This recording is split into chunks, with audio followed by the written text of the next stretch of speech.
Project Kansas is a 4.7 million square feet battery factory here in DeSoto, Kansas. This factory, when it's fully up and running, will be the largest automobile battery factory in the world, and we're happy to have been a part of it. We had 24 rooftop units to set on top of this building for the second wing, and it's such a large footprint building and these units are so big that we couldn't get a crane big enough to set them in their final location. We did a lot of cost analysis. When you looked at numbers, it's much cheaper, it's much faster for us to use a helicopter to set these units in place.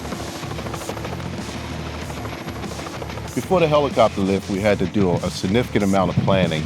Everybody had their own job. Our trade partners had different color-coded vests for everybody's involvement or task on the roof. So it was well planned and it went off, I would say, very well.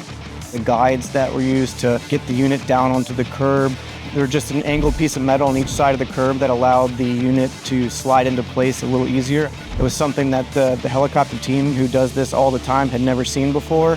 They were out there taking pictures of these angles and they're going to use them on all their future lifts. Everyone was safe.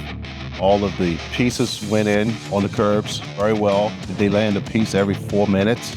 We were able to get all 100 pieces up to the roof in 2 days. We were planning on it taking 3, so we beat our goal, and now we can get the second wing of this building back opened up for construction without having things shut down for longer than they need to be. So I think it was all a success.